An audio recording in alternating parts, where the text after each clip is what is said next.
Very good morning to all, and I would like to welcome all the participants to this meeting. And it's my privilege to introduce our eminent speaker of this session, Dr. Sai Kumar C. Baramappanavara. Coming to his education, he did his undergraduation in agriculture at University of Agricultural Sciences, Bengaluru, and been to do his Master of Sciences in Agri-Economics at US Dharwad.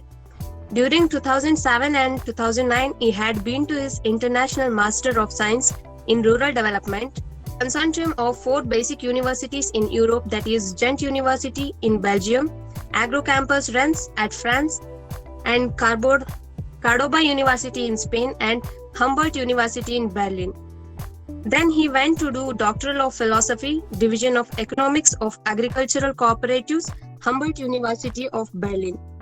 His main interest towards project management, monitoring and impact evaluation, microfinance and self-help groups, field experiments and mixed method research, cooperative and rural banking, and so on.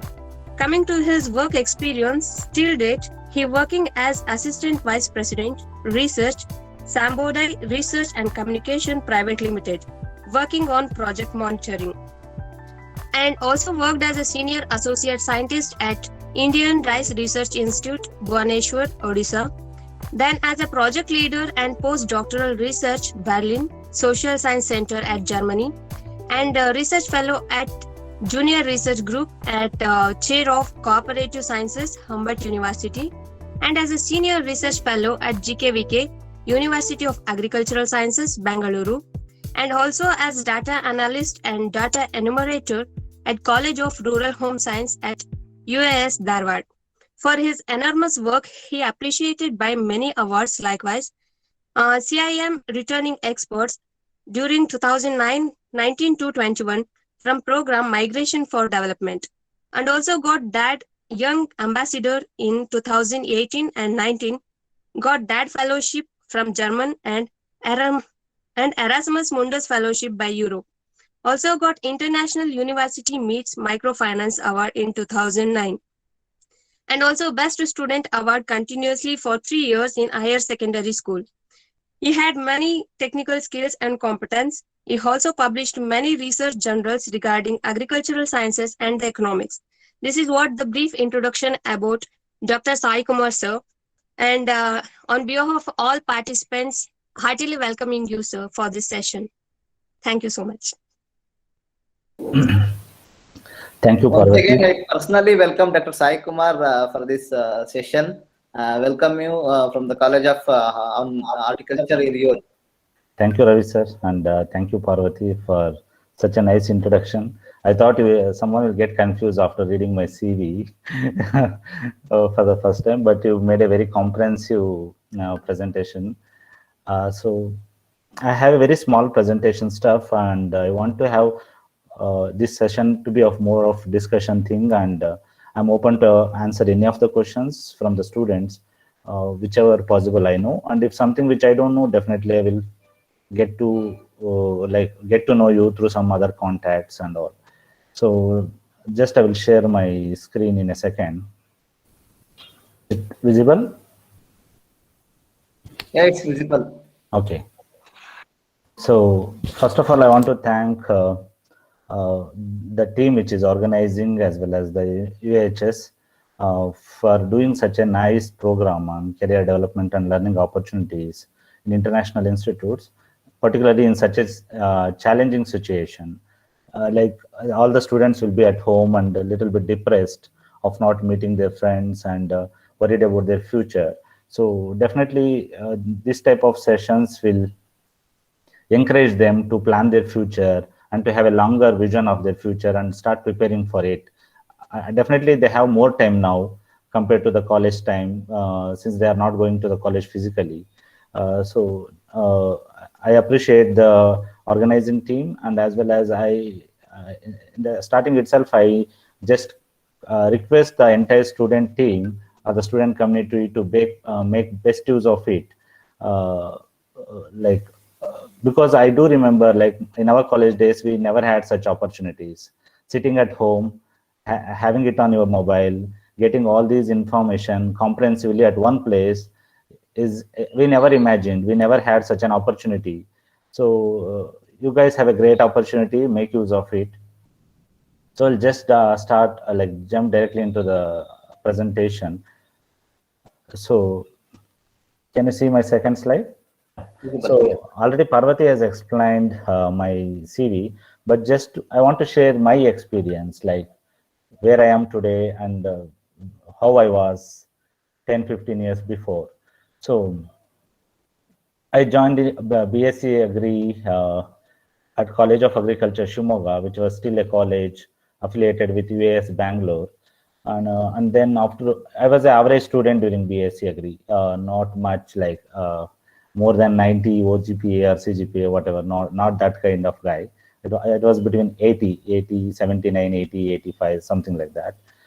And then after my BSc Agri, like I should experience here, like during, I know that most of the students do select their subject either at third year or final year of their studies, particularly to prepare for ICR and JRF exams.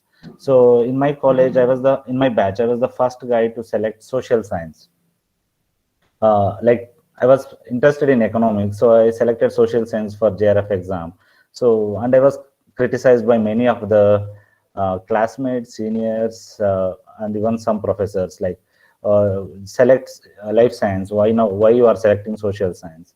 So I was humiliated, but still, with my interest, I continued my preparation for ICR exam in social science subject. And I wrote, and I got about like 109th rank or something without much preparation and all. And I got selected for ABM in Hyderabad. It was ABM, MABM or something in Hyderabad, Anglo University. But somewhere I was feeling like I have to do economics. That was my passion, agriculture economics. So I left that Hyderabad stuff and I joined MSc Agri Economics in Dharwad with a normal seat. But there I did quite well, and I got about more than 90, 94 or something OGPA. So that was the key turning point for me to turn my interest into academics. And just after my MSc Agri, I got ITC campus interview. I have attended that. I was there till the final round of interview, and I was one among the 3 students who went to Guntur for final round with the higher officials at ITC. And 2 of my friends got selected for ITC and I didn't got selected. Like, it was so disappointing day or a week or a month for me that we 3 went and just 2 got selected and I was like not selected. For that moment, I was disappointed and all. But now if I see, I feel good that I didn't get selected there because I got so many other opportunities in the later stage of my life.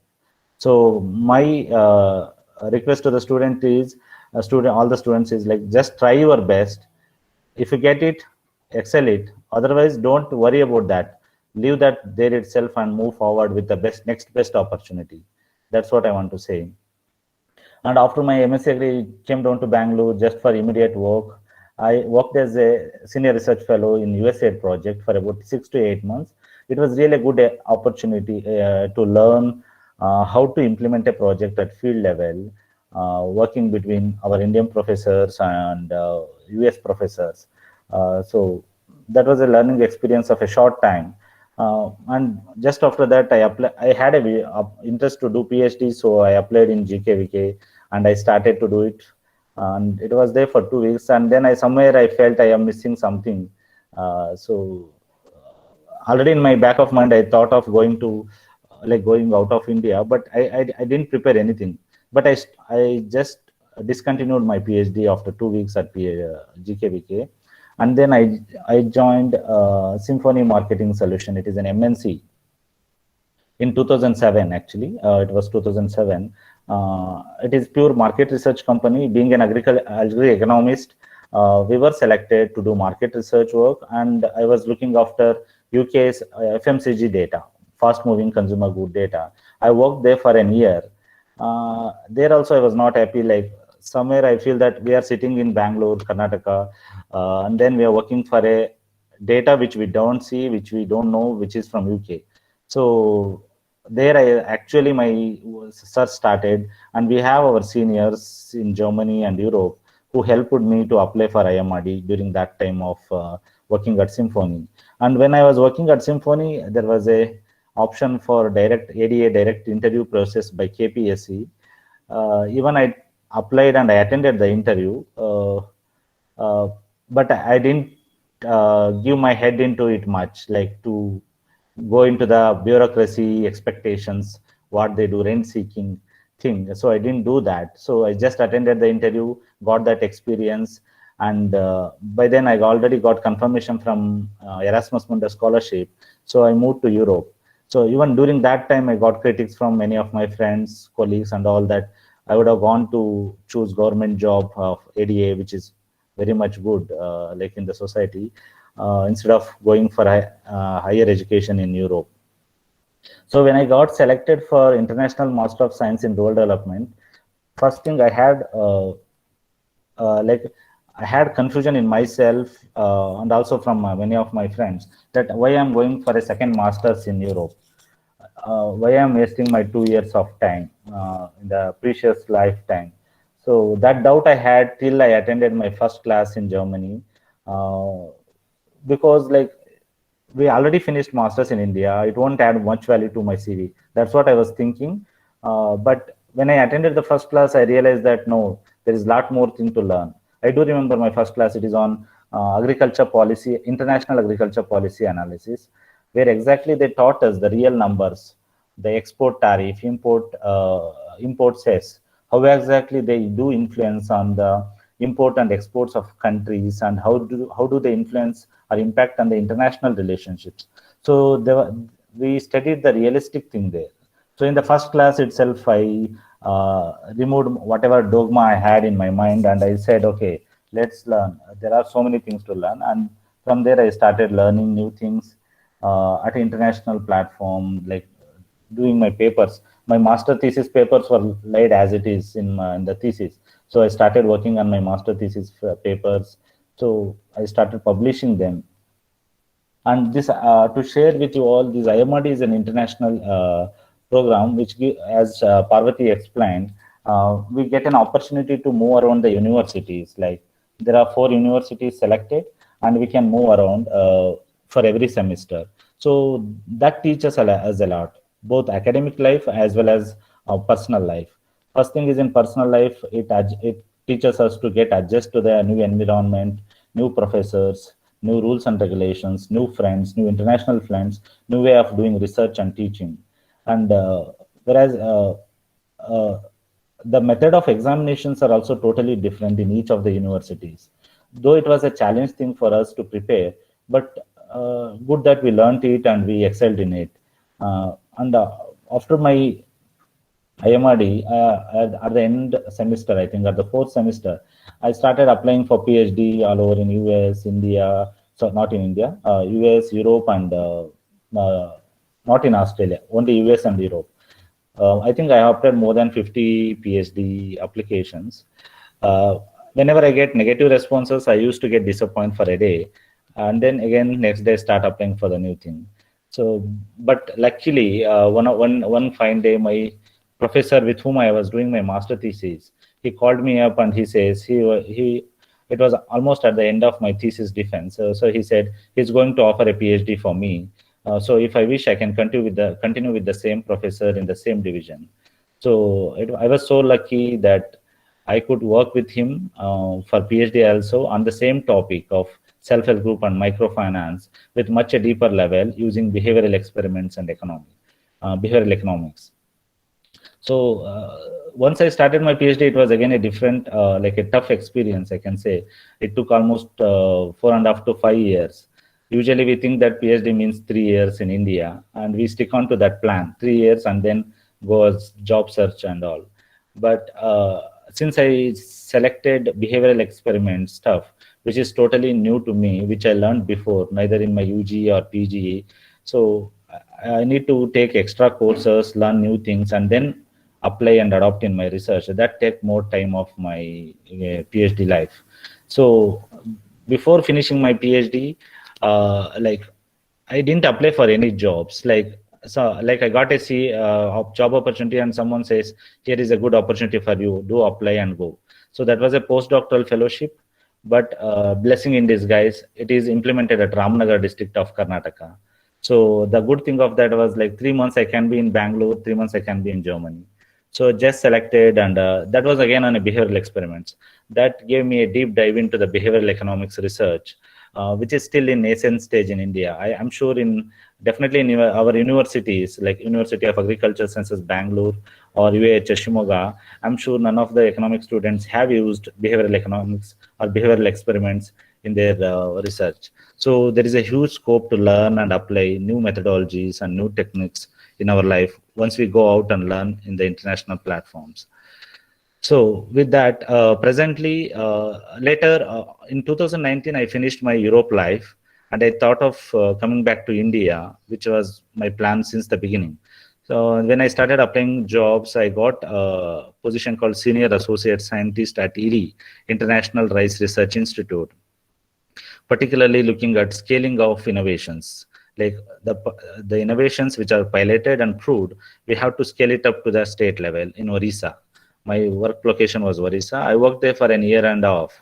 And just in the last April, 3 months before, I moved to Noida as an assistant vice president for research at Sambodhi Research and Communication Institute.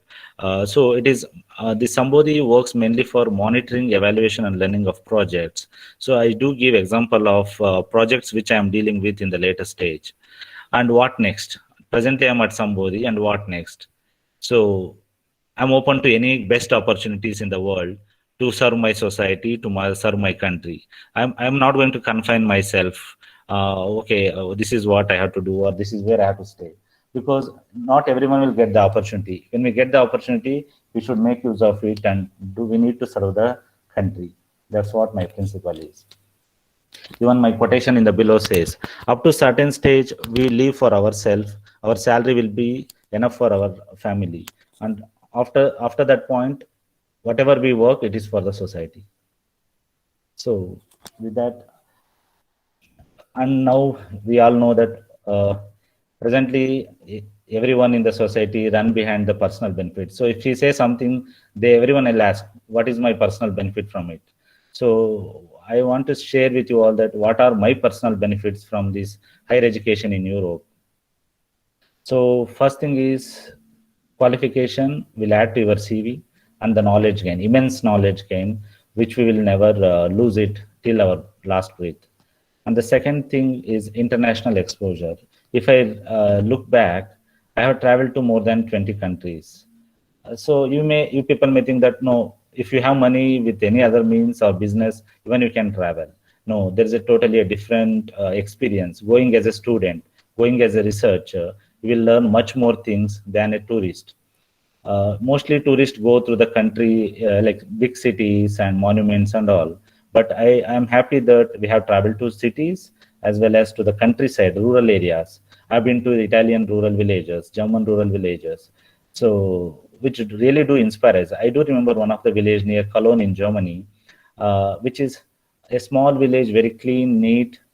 We can say perfect village, an ideal village to the world, where they do have 100% energy sustainability, like they use solar energy. There is zero waste thing, but they do a normal life. They are not compromising any of the life standards, but still they are in eco-friendly mode. So those things will inspire us to work for the rural communities. And also the universities or the institutes which we visited, they are numerous. We can countless. So we went to present conferences, we attended workshops, we do to cover several courses. And apart from that, if I map my network of friends, circle, or colleagues, I think it covers more than 50 countries, which is also presently we all know that network is a main asset to get a job or to live in their society. Sorry. And then the quality of research, if I remember, like how I used to do research 10 years before and now, after my education in the international institutes, there's a huge difference. So definitely the international exposure and the qualification do add to our quality of work. And opportunity wise, no need to mention that. If you can see, like my first job after coming back to India was at ED International, which is a CGR group. We all know that getting job in any CGR institute is a dream job. So that too with such a high pay scale, and all the opportunities we get there is like, uh, which should be a dream of every agri graduate. I say, and then if you I learned German language. Uh, if you learn any German language or any European language, and if you would like to stay there for a long term or for your entire professional career, there are immense opportunities. Only thing is you have to learn German or any language or any European language uh, along with your qualification. So I learned German language. I could have stayed there, but my plan was to come back to India, and I came. And financial benefits, no need to mention. I think I'm going to detail it further. How I got financially benefited from my qualification and from my education at Europe. So I think even Parvati explained returning expert thing. So yeah, that's what I'm saying. It is part of my financial benefit. After staying in Germany for 9 years, I think partially 11, complete, it is like 2007 to 19. I did almost 11 years. So when I decided and I started applying for a job, the German government has a scheme to encourage back brain drain of students who wants to go back to who go back to the developing countries. Like GIZ is an institute you all know, which is a German affiliated institute, uh, German International Cooperative Institute. It has a program called Center for International Migration. Uh, when we say that, okay, I want to go back to India, they do support us with several dimensions. First thing is they do find job opportunities for us in our country. They do provide us flight ticket, family ticket if you have a family, and also they do help us in transporting your family stuffs like, and also the important thing is once you get you a job, we know that there is a huge salary difference between India and Europe. In Europe, it is much higher side. So that salary difference will be compensated by a subsidy. It is called Europe's German subsidy for about 2 years. For example, now I came back in December 2019. I'm getting every month around 500 euros without doing anything as a compensatory salary. For like they compare my Indian salary with the German salary and they provide me the difference amount. So I think no other country will provide you that thing without doing anything. You are getting 2 years of your salary differences from the Germany. So that is for that they don't give for everyone. They do select. They have some criteria. It is called CM returning expert. And also, if you are a senior professional who have gone there for a postdoc or a visiting scholar for about 1 or 2 years, they do get as a integrated experts. So they do also have that opportunity.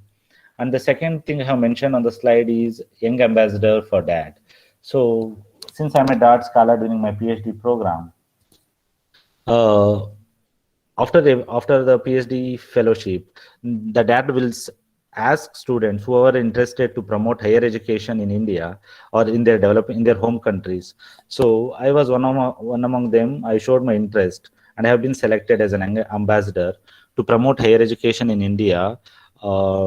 Like just to give the students who are interested, they can contact me. I can give the list of universities or the subjects, or I can guide them how to apply, when to apply, like what are the prerequisites to be followed while applying.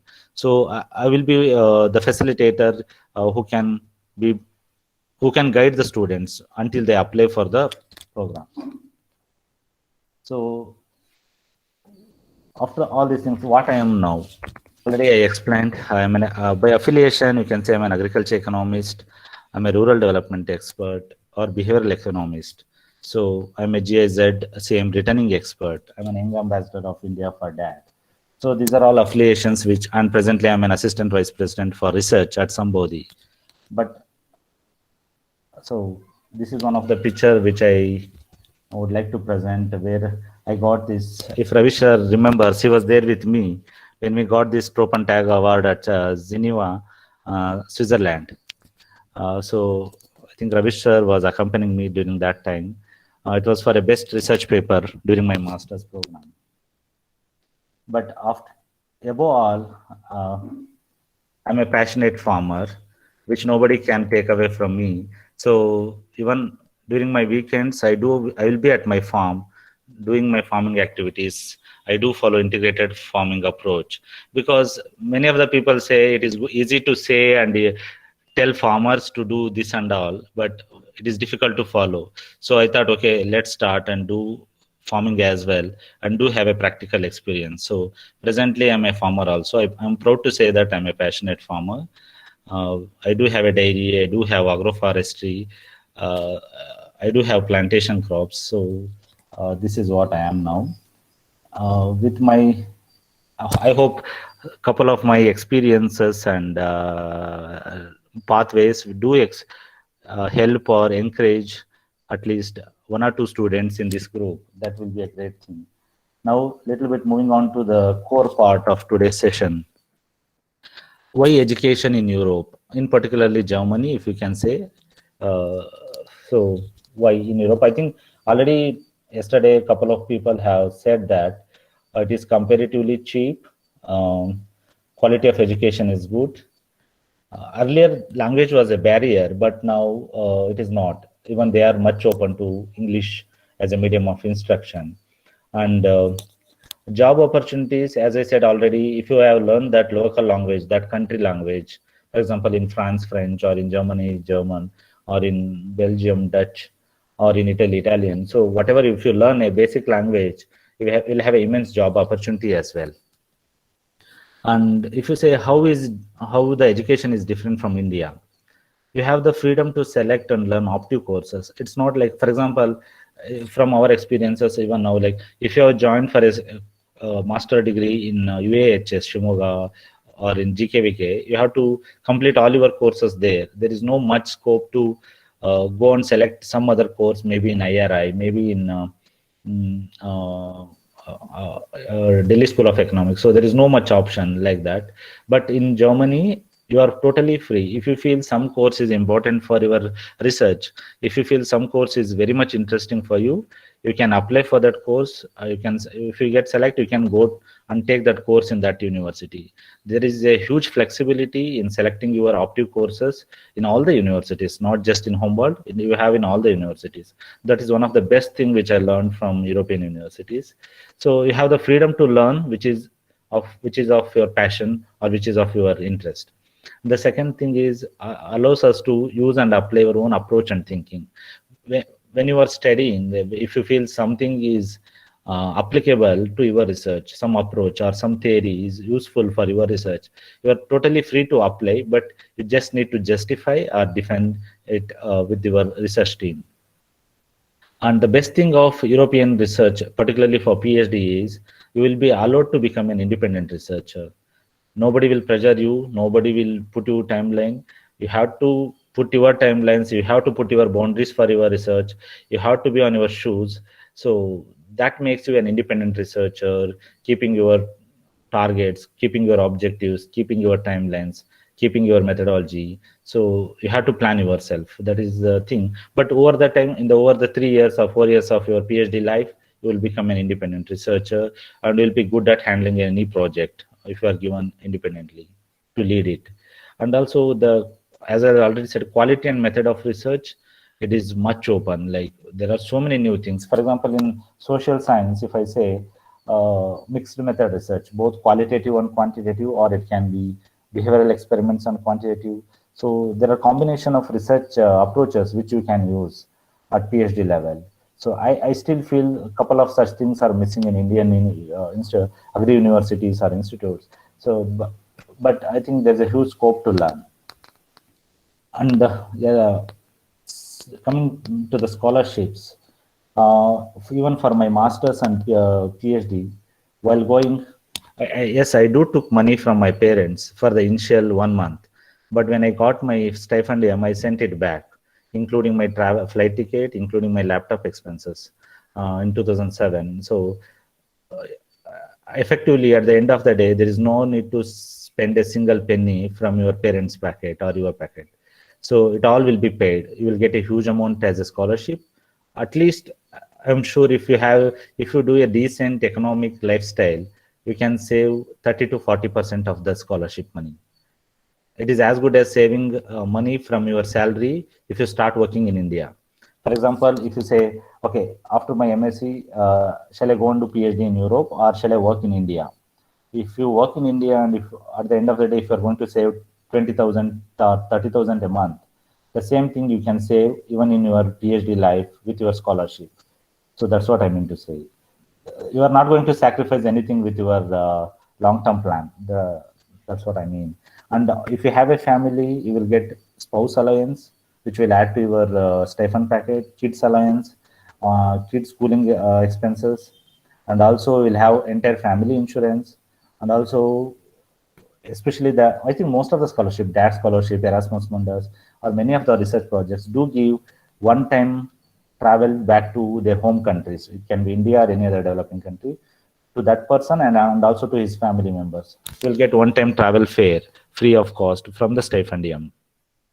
So what else you want? Like you have everything given, or all the facilities will be given. You just need to sit and read and work on your research.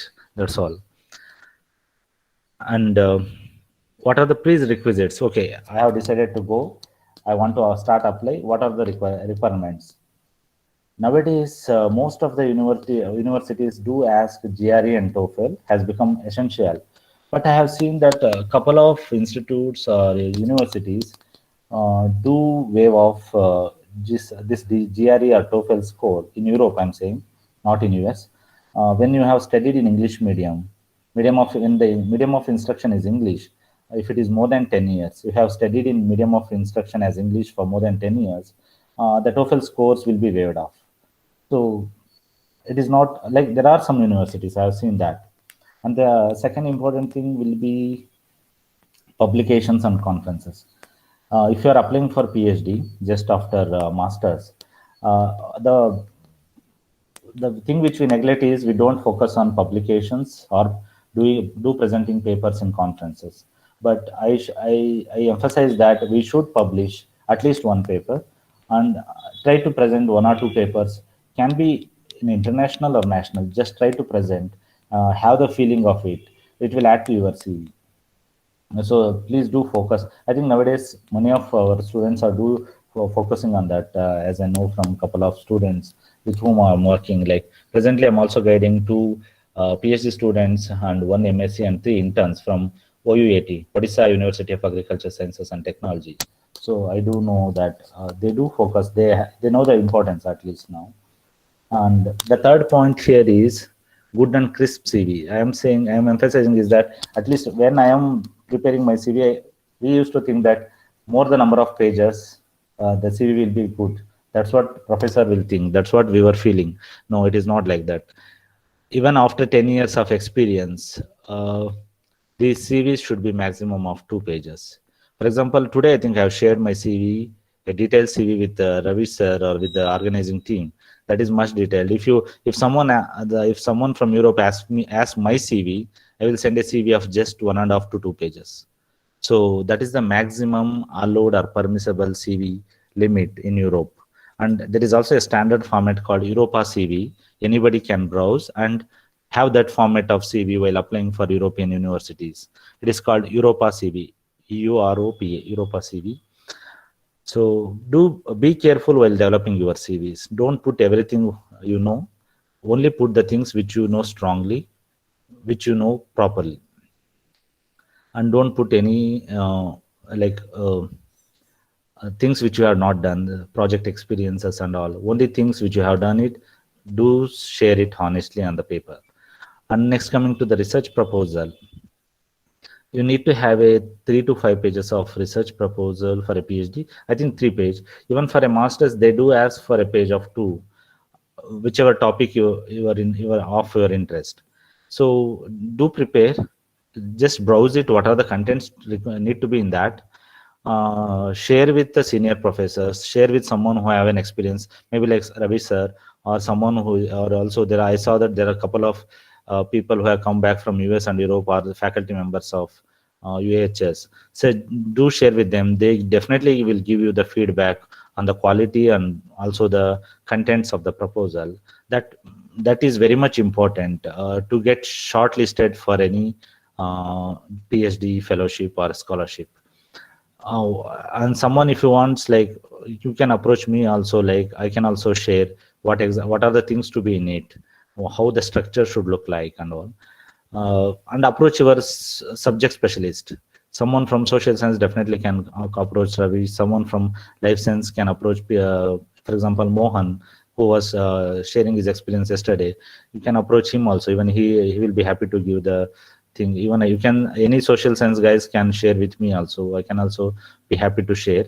And also the life science guy, whoever wants to have some guidance, do approach me. I do have a couple of contacts in India who have come back from Europe and US. I can share their contacts and I can put them in loop with you guys. And the references and goodwill is another important point. When you are applying for any PhD, do select your guide as the first reference and be with him in good terms and goodwill to give a good opinion on you when someone do have a cross check of your reference or your CV. And then the second one can be anybody of your professional field, like from your professional field of your subject. Can be from IRI, can be from US Bangalore, or can be anybody. If you select someone from premier institutes, definitely that will be an added advantage. I'm sure on that. If, for example, if you have second reference, someone from Indian Institute of Science or IIT Bombay or IIM Ahmedabad, or from IRI or NCBS or CCMB, so that definitely will add to your CV at international level. And after all these things, whatever I explained, till you apply for any PhD, you consider it as your 99% effort, and 1% is your luck factor. And once you apply it, you think that all your efforts are just 1% and your luck factor will be 99%. Okay, I don't know whether I was clear on that. Until you apply, you say that effort will count 99% and luck is just 1%. Once you apply for any PhD or a master's or any postdoc program, you say that your effort is done. All your effort will be just 1% and luck counts 99%. Luck factors a lot. Because I have seen many people who have a great CV have not got any PhD or a postdoc. And I'm an average guy. I got PhD, postdoc, everything. I do say I do have a luck factor in that sense. And also, do remember, like, for example, if someone in this group wants to start applying for master's, PhD, or a postdoc, don't think that you apply for one program this month and you wait for a response. After 2 weeks or 3 weeks, you will get a negative response. Done. Don't start saying that you tried for higher education in Europe or US and you stopped. No, you need to complete one cycle, means minimum 1 year. Whichever university, or like, for example, any university in Europe or US, it usually the cycle starts from August or September, their summer time, till the next year, October. So if you want to seriously try for any programs, try for one complete year, apply for all the universities, apply for all the institutes which provide master's or PhD, whatever program of your field. You apply for all of them. After 1 year, if you are not successful, then you say that you tried sincerely and you are not successful. Not like just applying for one institute and saying you are not successful. I don't value that much. So if you want to seriously try minimum 1 year, and 2 years is absolutely fine to try. Meanwhile, you can start working somewhere as a research associate, as a SRF, or in any company or in any research institute. It is absolutely fine to work. And second important thing, which we all make a mistake, big mistake, even I learned from my PhD applications, is one size fits all won't work. Usually what we do is we'll have one standard set CV, one research proposal, and 2 references. No, that won't work. For example, when you see an opportunity for a PhD or a master's, first you read the complete profile. What is their requirement? What are their interest in research? And what is their expectations? Then you modify your CV, not completely, little bit, definitely. We cannot modify completely. At least the interest area, specific interest areas and your focus And definitely, if you are open to any type of research, you prepare 2 3 research proposals of your field, keep it ready. Whenever you get different institutes, you modify it and apply. So research proposal should be very much crafted to that specific institute with their standards. And also the references. For example, I do say, for example, Ravi sir, his specialization of PhD or his research papers are in natural resource economics or groundwater or something like that. When you are applying for a PhD on cooperatives or something on microfinance, don't means like I just try to avoid his reference and maybe try to use some other reference who has done his research, who has done his work in FPOs or microfinance. So try to craft or try to catch up the references of that specific field. Don't use always the same references for all the applications. And the next one is be patient. It's not like it takes, it's not like Indian universities. So apply this month, in 2 months or 2 weeks or 3 weeks, you will get exam dates, and in 1 month you will get the seats will be announced and you will start your admission. I think from my experience, it takes at least minimum 4 to 6 months for any university from the date of their calling application till they shortlist, do the interviews, and announce the candidate. So you need to be patient on that part and take away learnings from negative responses and move forward. So, for example, if you get any negative responses from any universities, don't stick on to that or don't end your zeal there itself, then and there itself. Learn what is the mistake you might have done it while applying, and then just move forward with fresh mind and apply for the next university or the institute. So now I will be more specific, like what are the scholarship things which we have in Europe and in Germany. The first one will be Erasmus Mundus scholarship. I think many of you know they have a wide like diversity of disciplines. If I am not wrong, I think presently they are giving for 70 disciplines. It can be nematology, it can be apiculture, it can be soil science, it can be resource economics, it can be development economics, whatnot. You mention a subject, they do have scholarship for that discipline. Nearly 70 disciplines, and for all over the universities in all the universities in Europe, all the European countries, they do have Erasmus Mundus scholarship, and every year it is a common cycle window.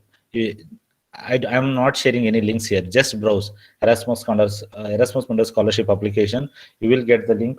Start browsing, read, and then apply. Then second thing is DAD.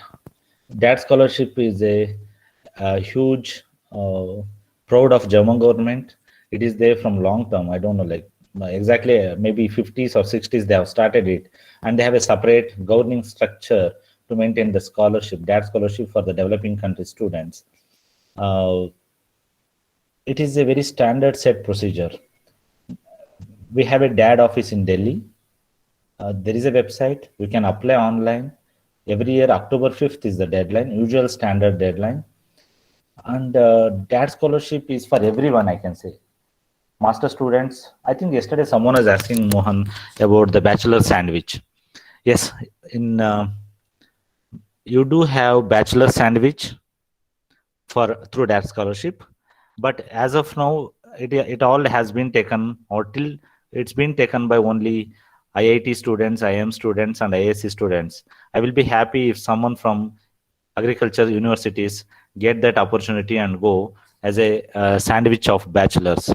And there is a master's full-time program, master's sandwich program, PhD full-time program, PhD sandwich program, postdoc full-time, and also visiting professors, junior professors for about 2-3 months, and for a long term of 6 months, and also senior professors can go for 6 months, or also the minimum of 3 months. So the DAD program has all the slabs for all the strata of faculty students. It is not restricted to any master's or PhD. So please do browse DAD website and do apply. DAD has multiple advantages. I have never explained. Though, for example, I am a DAD scholar. like during my PhD. Now, if I want, after every 3 years, I can go back and visit Germany for minimum of 1 month, maximum of 3 months, which will be paid by dad, and that is called a refresher course. There I can have a tie-up with any professor, go sit, do research, and come back. Once in every 3 years till my lifetime. That is the benefit of dad. So which we don't use because of our own professional career thing. So dad has a immense opportunity. Do apply. Just don't stop at 1 year. There are so many guys who applied for 1 year, 2 year, and got successful in third year of application. So dad is one of the best prospectors in terms of size, and also particularly the women candidates are specially encouraged. For example, for male candidates, there is an option of we can say out of 10 candidates, 3 to 5 may get select. For women candidates, it will be 7 out of 10. If there are 10 women candidates have applied, 7 will get selected. And next is Swiss Government Excellence Scholarship. That is also as good as DART. I don't go much into it. Please do browse. Swiss Government's Excellence Scholarship is there. In terms of amount, it is also very good. And also the Italian government scholarships for developing country, particularly for developing country students, it is there. And yes, last one, everything will be available on website. So it is not like our time. Someone has to give us the link, someone has to give us the address, or someone has to give us the email ID. We need to go and sit in the browsing center and then apply. It is not like that. It is all on your mobile, smartphones, fingertips. Just browse, give a name, you will get the scholarship details. So just I want to put a table here. Comfort zone, all you guys have, the present generation has compared to us. Then means it's not history. It's just 10 years before, 2007, I can say 13 years before. So luckily I had a personal desktop. But many of them, even in my entire hostel building in Dharwad, Pragati Hostel, I think I was the only guy who had the desktop. Everyone used to come to me to do CD write. And that desktop also I didn't purchase from my parents' money. I purchased it through Watershed Project. We got all the economic students got Watershed Project. From that money, I got that desktop. So it was not usual to have a desktop or a laptop at that time, but now most of you guys have at least. And then internet. We used to go to the browsing center or the ERIS cell in the university and we are given a very restricted time of 5 or 10 minutes. Now you all have in your mobile with JioSIM free of cost. So mobiles, I had a basic mobile in 2007 when I applied. You all guys have a smartphone, whatnot, iPhone maybe. So everything you have in your hand. And applications by post. We used to post. We used to take printout in the browsing center, fill it, and then apply. And the postal charges used to be 700, 1,000, 3,000 for US universities. And for you guys, it is zero. Mostly nowadays, all the universities do ask applications online, submission online or by email. And very few universities do ask by post. And online interviews, in my period in 2007, also it was not at all. It is hardly less than 5%. But now everyone will do often. It is very much often to have online interviews once you are shortlisted. And now after COVID time, it is 100% online. Nobody will invite you to Europe or US to do the interviews. Once you are selected, you will be invited there. Like after paying your flight ticket and all. Even for the interviews, they do pay. If they are, especially, sorry, here I missed in this slide, I missed an important line. Below Germany, the fellowships in Germany.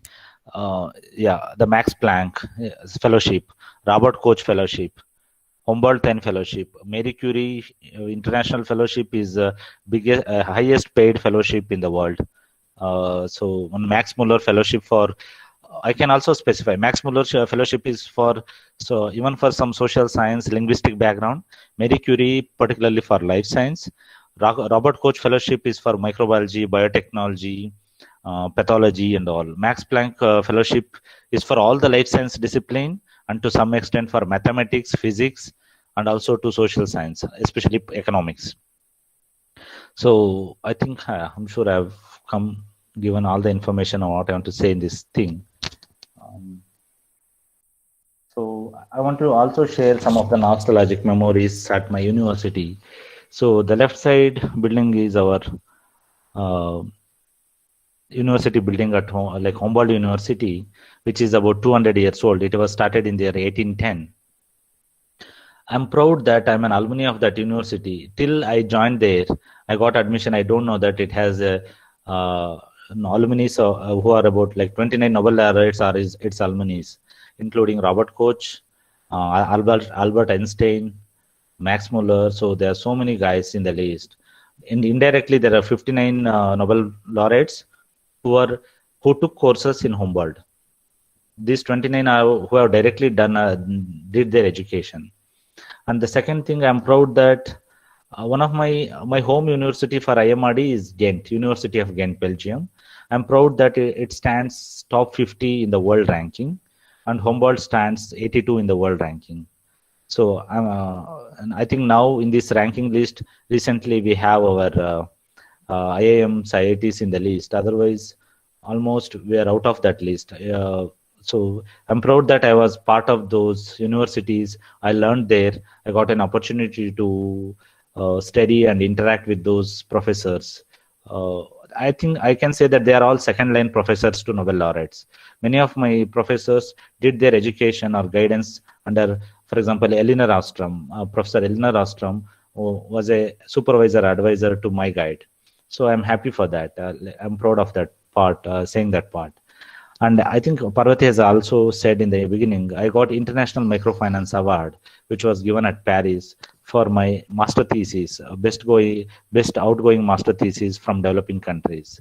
So yeah, it is just an award, I can say, but still it has impacted my life a lot. It is the starting point for my PhD topic. So that entirely turned around my life. In PhD, I used behavioral experiment, which gave me a job opportunity at Berlin Social Science Center. So that has turned around my entire life, professional career.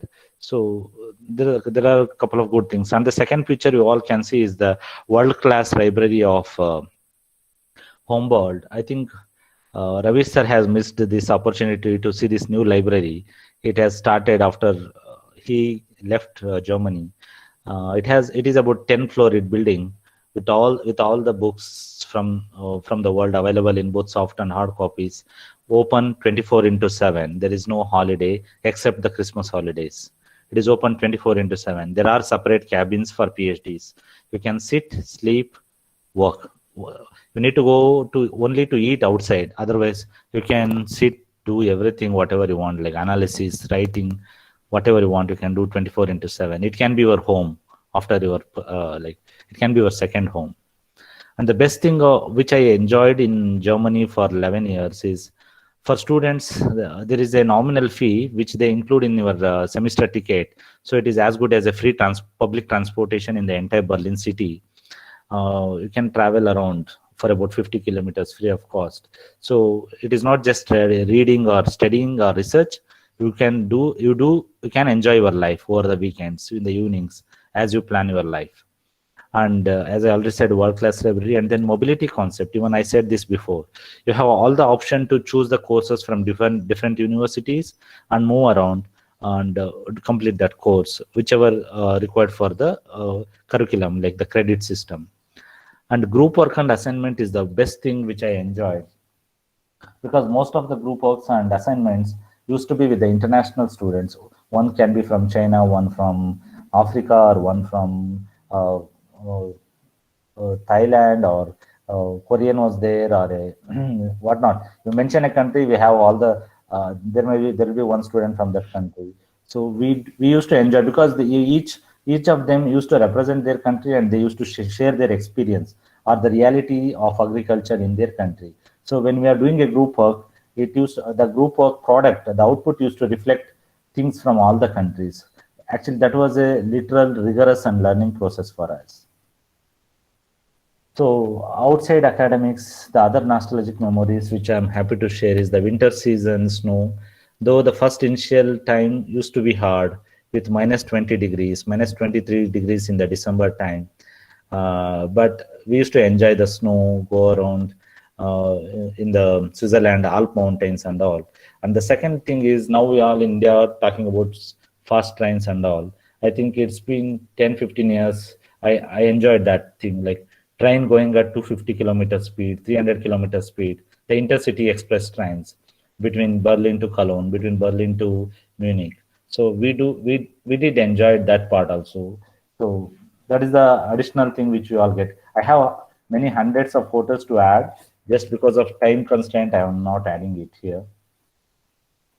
And so after doing all these things, what is the benefit to us, our country? We will get, after all these education and experience, we will have a lot of opportunities to contribute back to your mother country or motherland. So in last 7 years, I have worked for about like more of 4 or 5 international projects. Like one was like the Berlin Social Science Project was pure research project where senior research professors from more than 10 universities of US and Europe, including UK, have given their concepts, particularly to study the risk and time preference decisions of farmers in India, and that too in particularly Ramnagara district of Karnataka. So that is one example. And also in IRI, I was working on women FPOs, women-led FPOs, and the FPO incubation centers. We were developing FPO incubation centers. Most of these money is not from India. Most of this money used to come from other countries, which we dump into Indian sector, and we used to work for Indian rural communities. And yes, the opportunity wise, yes, we have your window is open to work for international agencies like FAO, all the CGR institute, the 15 CGR institutes, whatever you name it, can be SIP, Potato Institute, ICRISAT, ICRAR, Livestock Research Institute, whatever, you will be definitely shortlisted if you have an international qualification for the interview. During interview, it is your performance that you will get a job or not. The third thing, presently, actually, to share with you all, at Sambodhi, I'm a project coordinator. I'm leading that project of assessment and verification of Andhra Pradesh community-based natural farming project. It started, I think you all know that Chandrababu Naidu has started a ZBNF project in 2016. And they have taken a 10,000 crores from German Development Bank, KfW. Now KfW has assigned our institute to evaluate that project, particularly how they are performing. Because this 10,000 is not directly given. Based on the performance, the amount will be released. So I'm leading that project on assessment and verification of APCNF project. And the second project which I'm presently working in our institute is evaluation and learning from NARS system of India. NARS means you all know, you are all part of it, National Agriculture Research and Extension System. This project is funded by Bill and Melinda Gates Foundation, BMGF. So I'm working for that project since 3 months. So you can see a picture below, like a couple of my German colleagues and junior friends who are in India for studying in one of the particular projects which we were working in and around Bangalore. So I was taking around in the field on the right side picture. The left side picture was my senior professor when I was working at Berlin Social Science Center. He came down to field along with me to see how carbon emission happens even in millets. His ideology was different of measuring carbon emission in millets so that he can emphasize the quantum of emission in paddy field. So that was his approach. So it was the picture from like during his visit in 2018, I guess. So yeah, and finally, my strong takeaways outside curriculum. What else have I learned from Europe? So even in the first slide itself, I said I was humiliated by like for selecting social science as a background. So first thing even I learned in Europe was all subjects are equal and important threads of the society.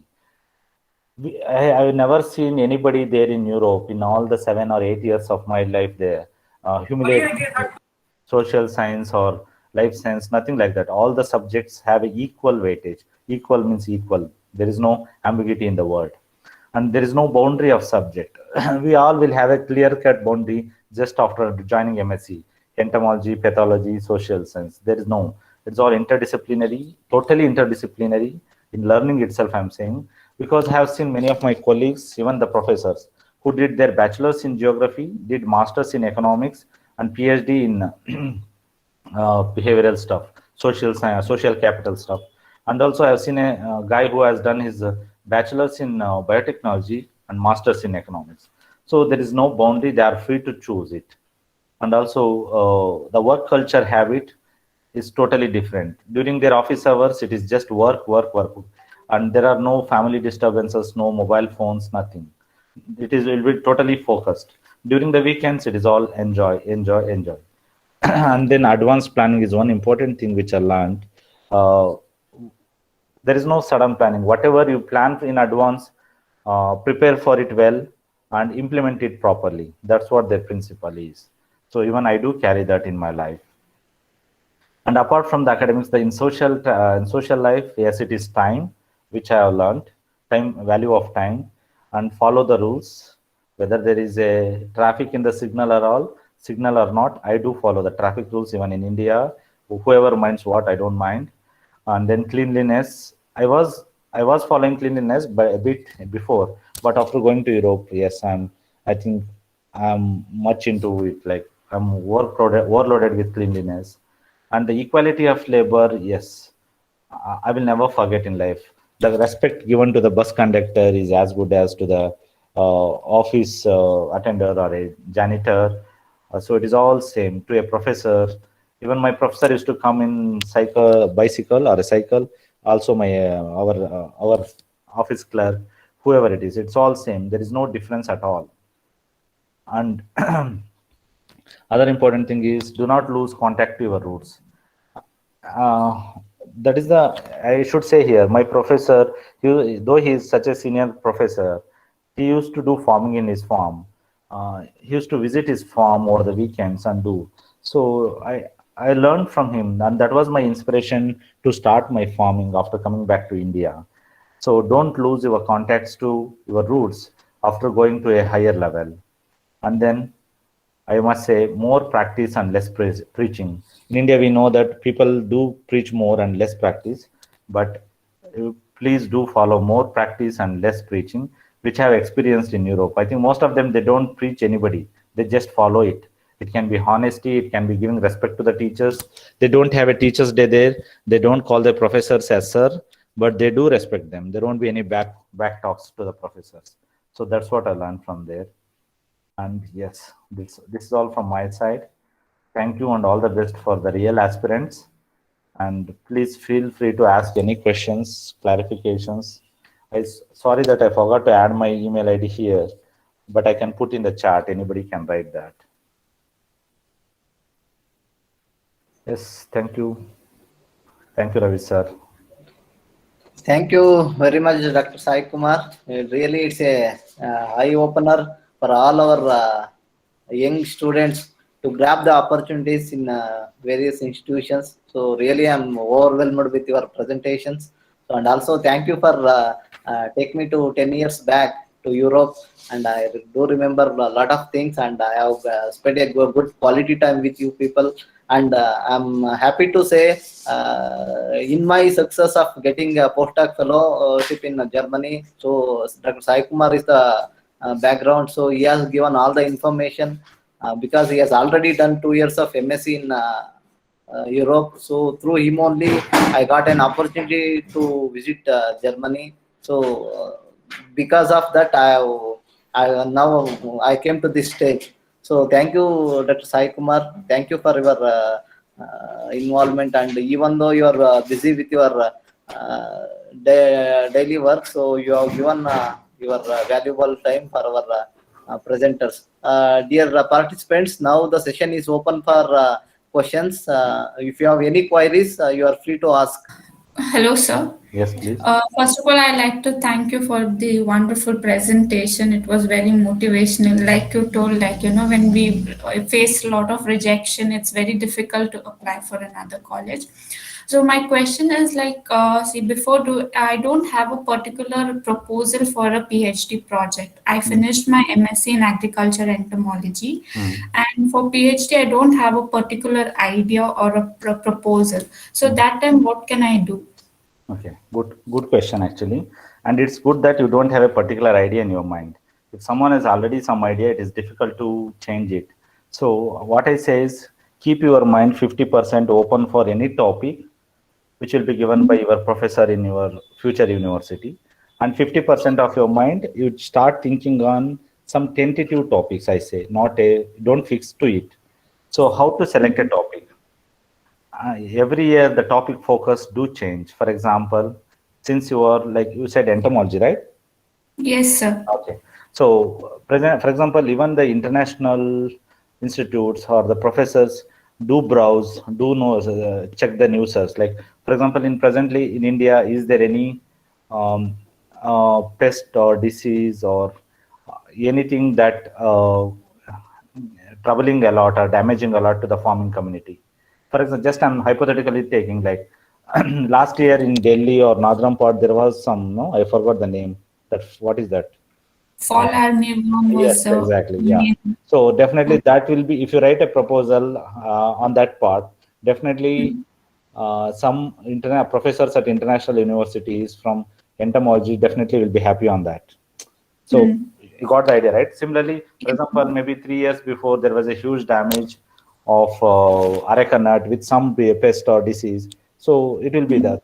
So you just need to see what is the present or the in last 1 year, 2 years hot topic for pest and disease. You just start working on it and develop a proposal. It is not just for entomology; it is same for all the things. For example, 4-5 years before, nanotechnology thing was in hot spot. Like if someone writes on a nanotechnology, that candidate used to be shortlisted. So something like that. And also, sir, for this research proposal, should I write by my own? Because I don't have any experience. In my master's, I couldn't write any proposal. So, or can I, is there any way for it to learn that apart from online? Okay. So you have finished your masters, right? Yes, sir. So then you are absolutely eligible to write a proposal. You have a good knowledge on it. See, it is as good. I think in our universities they call it as program of research, if I'm not wrong. We were Yes, sir. writing. So it is a much better quality of program of research. You need to have a introduction or a preamble, then objectives, then the small methodology of half a page, like a rough methodology, and then timeline, how much timeline you require, and what are the resources required, support or finance or a resource. So there are a couple of standard set headings for any discipline it matters. So just need to follow those, take those headings, outlines, and start filling it with your topic. And I think it's not a tough thing to write any proposal for a master student after doing our education in agri universities. We can write. It's all like, see, something, you no need to write history of something, or like it is very brief, crisp and clear of 2 pages. It will have a standard thing: introduction, objectives, methodology. Methodology will have sampling and how do you approach, what is your approach or method for life science, and then your resources required, time as well as finance, how much, or the facilities required. Why they want it is they do check whether they do have that facility or not. Okay.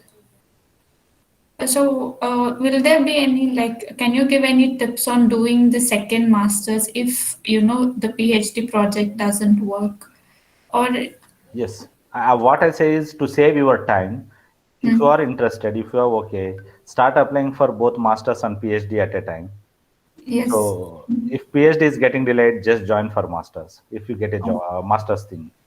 So Okay. that's what I can suggest for someone who is interested in both. Okay. Thank you, sir. Welcome. Sir, And can I say? Samarth. Samarth, yeah. Hello, sir. This is Samarth from UHS Bagalkot. Yes, please. Currently, I am studying the third year horticulture, sir, Okay. and my wish is to pursue masters in abroad, sir. Yes. Good. What are the preparations can I do from now so that I can get my masters in abroad? Okay. I don't know whether you are preparing for JRF also, since you are in third year of your masters, right, or Sir, I am bachelor's. in agriculture economics. I want to prepare for also JRF, but by this program I am enlightened by that. My wish is I want to move for abroad. So, what are the suggestions you could give for me? Yeah, first thing is TOEFL, at least TOEFL for Europe. GRE is not at all, not necessarily required for Europe. TOEFL is okay. Prepare for TOEFL on one side. Meanwhile, you start browsing the websites of universities and topics, research topics. Start preparing for proposals. I don't know how much, do you have one more semester, or how much time you have to finish Still have your. 1 year left. I am now presently studying third year. Still have 1 year left Okay, for so this then program. you start preparing for both GRE and TOEFL. Do your best. When you are going to finish your program 3 months before or 4 months before, you start applying for the programs. Okay, sir. Thank you. And which universities do you recommend, sir? Either European universities or any other universities do you recommend so that it is good for No, agriculture? I recommend all. I recommend both US universities and Europe. It all depends on your caliber, your energy, and your financial strength. For US universities, you may need to spend little more money in the beginning, and it will not be 100% financed. Whereas in Europe universities, I'm sure I will get 100% finance, and it is of less expensive and reasonable. Sir, And definitely, GRE it's not hectic. I should also say European universities are not as hectic as US universities. I think that is known to most of the guys. So US, it is quite rigorous, but you will learn a lot. Okay, sir. Thank you for your information. Welcome. Sir, can I say something? Yes, please. Sir, I am Devashish Mahapatra from OUT University. Mm-hmm. I am pursuing now my PhD, sir, in plant crop physiology department, sir. Okay. Sir, I want to know about crop physiology. How is the crop physiology department in abroad, sir? What is the importance of college? Okay. I don't know the micro level details of crop physiology, but I do know there is a department exists on crop physiology. They do work on many things. I do have a friend called Dr. Rahul Latte, who was also alumni of US Darwad. Presently, he is in Denmark. I can share his number. I think he is a good person to give you micro level details of crop physiology. So I don't want to give incomplete information. So, but I will share with you the email ID where you can get complete details. But it is there. They do a lot of research. I have been there, but I don't know the micro level details of it. Any other queries from the participants? Hello, sir. Yes, please. Sir, what are the visiting fellowships available for Indian PhD students in Europe? Okay. I think even now, first thing is DAD fellowship has a sandwich for PhD students. You can be there for 6 months. And also there is Erasmus Mundus sandwich also nowadays. But if you want to be there for a 1 year or so, if you are okay that in India your PhD can be delayed by an year, and you can stretch your PhD by a year and stay in Europe for a year, then you can. There are so other fellowships which I listed in the slide, Heinrich Boll or Max Planck sandwich program. So there you can apply for a sandwich fellowship and do research in Europe related to your PhD topic, not anything else. So, for example, if you already have your data from the lab or a field, you can work on the papers with the international team, with the research international professors. So that can be done. So there is a sandwich program for PhD as well. Okay, thank you, sir. Okay, thank you, Dr. Sai Kumar. So it is very nice. We are on time as per our schedule. Yes. Thank you, everyone. If any No, no. student wants any, Sai Kumar, I will request for a few minutes. So, Miss Parvati, are you there? Yes, sir. Yeah, please give vote of thanks for our lead speaker.